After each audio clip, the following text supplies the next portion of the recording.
vez mais aqui estamos para estudarmos a Bíblia e agradecemos a Deus por este momento que vamos ter e também por este dia de vida.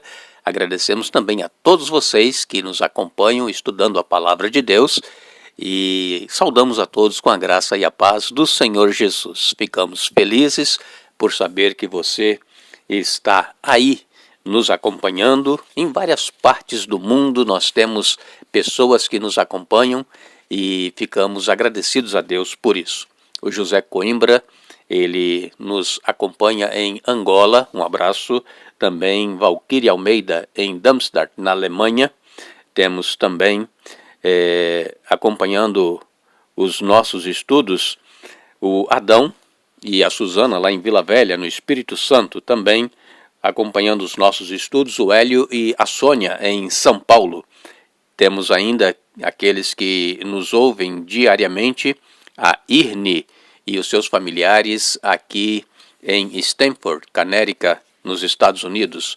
Um alô especial também para o Luiz Augusto em Nova Serrana, em Minas Gerais. Também o Rivelino Silva, lá em São Gonçalo do Amarante, no Ceará. E todos vocês, onde quer que estejam, que Deus os abençoe e que continuemos juntos estudando a Bíblia. Oremos.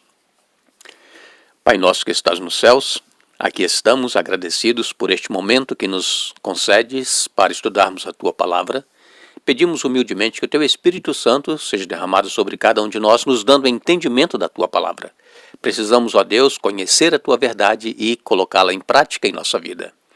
Nós pedimos que abençoes a cada irmão e amigo que nos pedem orações, que estão passando por algumas lutas, problemas. Tu sabes quais são. Faça, pois, a Tua vontade, não a nossa, em nome de Jesus. Amém. Vamos então dando sequência ao estudo número 8 que estamos fazendo no livro do Apocalipse.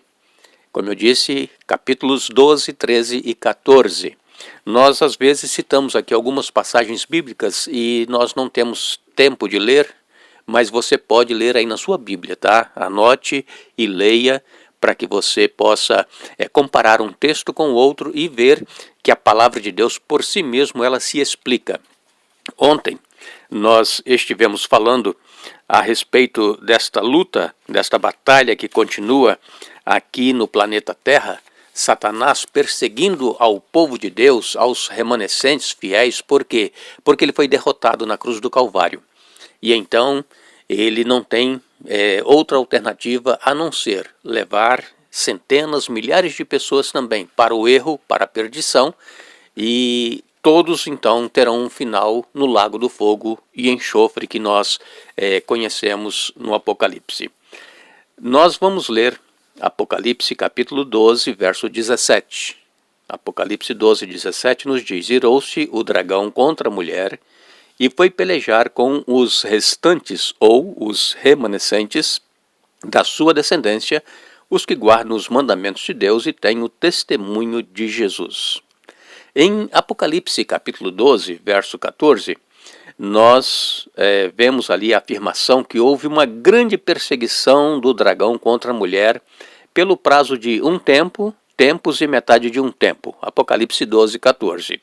O profeta Daniel, ele também fez uma anotação dessa perseguição. Em Daniel 7, 25, ele diz: um tempo, 2 tempos e metade de um tempo.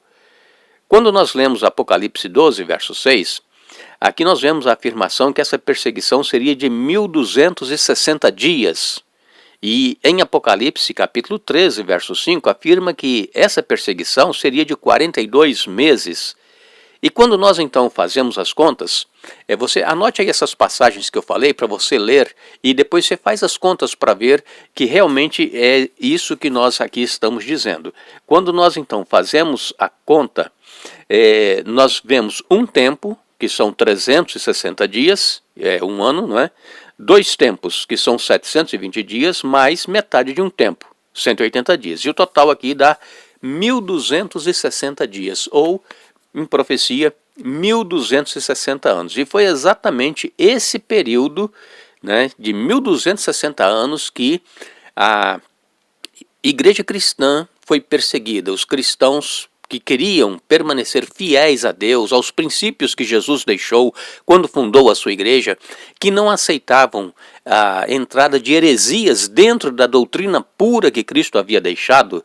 Então, esta igreja cristã, os remanescentes, os fiéis, eles passaram a ser perseguidos pela igreja cristã medieval, que dominou de maneira absoluta e também ditatorial sobre todo o cristianismo ocidental através dos governos dos líderes cristãos apostatados. Esse governo, esse domínio, foi um domínio político, mas também foi um domínio religioso, e dominou sobre os reis e rainhas de toda a Europa ocidental.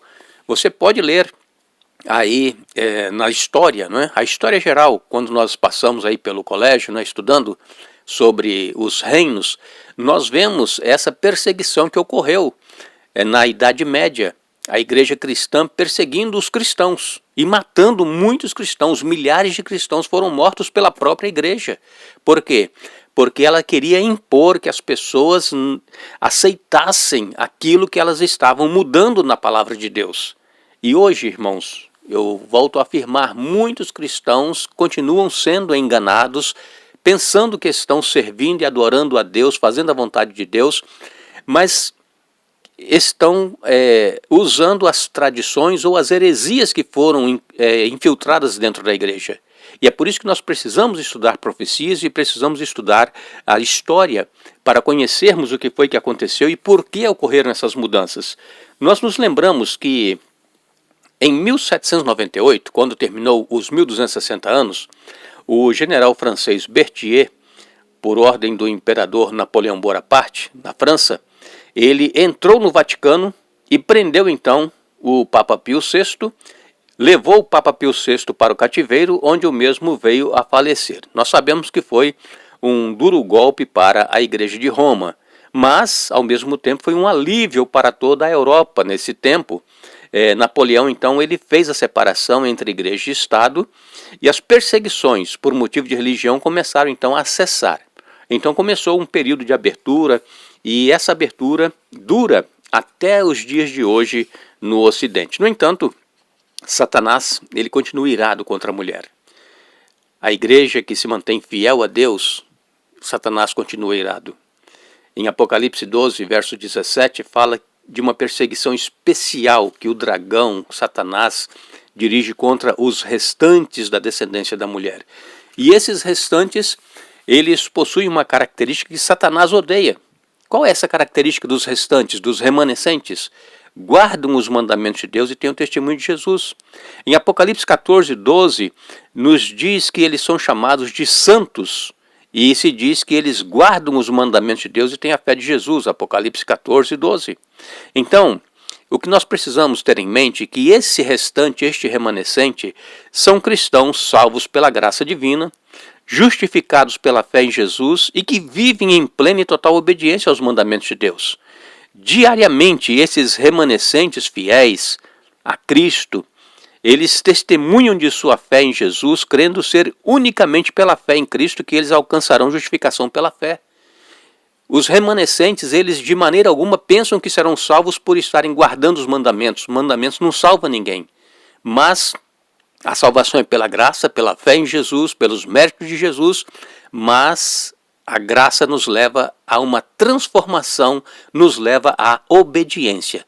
Aqueles que aceitaram a Jesus, foram salvos pela graça, mas que recusam a obedecer a Deus, a guardar os seus mandamentos, esses vão ser achados como infiéis, porque conheceram e não obedeceram. Então, a palavra de Deus em Apocalipse 12, 11 diz que eles, os crentes perseguidos, pois o venceram. Venceram o dragão por causa do sangue do Cordeiro e por causa da palavra do testemunho que deram, e mesmo em face da morte não amaram a própria vida. Apocalipse 12, 11. É um estudo maravilhoso que estamos fazendo. Precisamos, irmãos, comparar os textos da palavra de Deus, conhecer a história, para que nós possamos ver que realmente o inimigo ele quer destruir o povo de Deus, aqueles que se mantêm fiéis à sua palavra, a palavra de Deus. Que Deus nos abençoe. Que Deus nos dê um bom dia. Nós estaremos de volta amanhã, dando sequência a este estudo, mas lembre-se, Bem-aventurados aqueles que leem, aqueles que ouvem as palavras da profecia e guardam as coisas nela escritas, pois o tempo está próximo. Apocalipse 1:3.